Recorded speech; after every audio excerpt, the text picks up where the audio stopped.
Please proceed. We'll give you 3 questions, please. Sorry. Can you kindly introduce yourself? If I had a microphone, I would. Okay, thank you.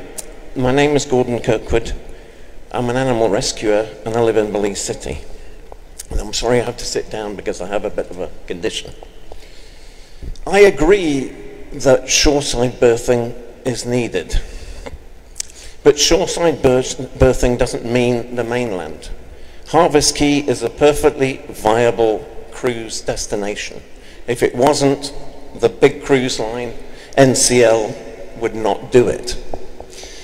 So I challenge you because you say there's no other way of doing it, but already there's Port Coral being developed and online in February. And the Port of Magical Belize further south is on the mainland. So why should we skip over all of those things that have already been approved and construction almost totally constructed in one case and choose your project which isn't approved yet? Secondly, here's a technical point. You say that air pollution will be made better, but you're just talking about the cargo terminal. You have to realize that when cruise ships come into port, they have to keep a whole 1,000-bed hotel running in the middle of your port. And they have to provide their own power to do that. So they burn marine diesel, actually, marine fuel oil, not always the best fuel oil. So while a cargo ship will almost totally shut down in terms of power, a cruise ship uses a great amount of power and consequently puts a great amount of sulfur into the atmosphere. So this is somewhere where the ESIA is unfortunately wrong. And finally, my question. I cannot understand every time I hear this why you don't just propose the cargo project. I don't understand it. There's no growth in the cruise industry that justifies your project. So why is the cruise project being proposed, and why is it not just to enhance the cargo terminal for the good of Belize? Thank you very much. I believe I'd like to start off on why Harvest Key is not the option that we're looking for. The reality is, and for all of you who are sitting in the room, knows that a Harvest Key is a destination where everybody from the cruise ship lands there. They stay there, they eat there, they drink there, they get everything done there, and all the money is returned to the cruise ship back to the US. The reality is that if we're going to have cruise ships coming into Belize, we as Belizeans ought to gain something out of it. We ought to get hair to braid. We ought to sell our food from our little shops. We ought to share our Belizean authenticity and the diversity that Port Loyola has to offer.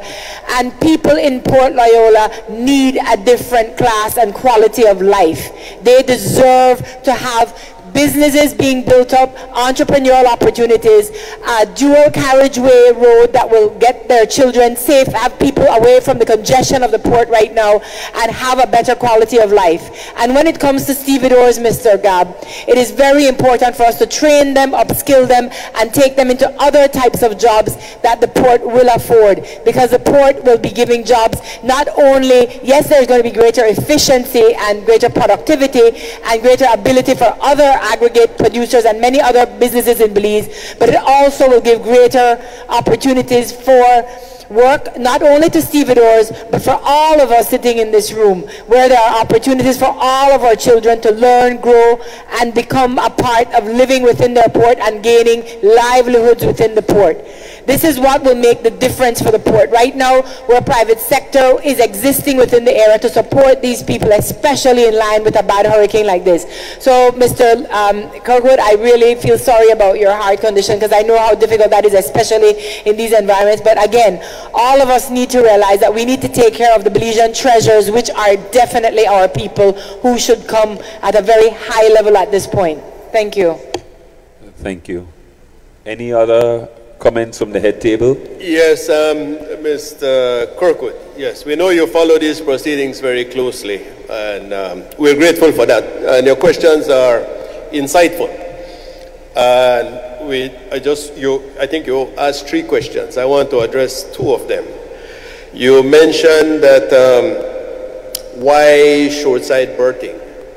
I think we made very convincing case in the presentation tonight, and I think we made them before in the environmental and social impact assessment.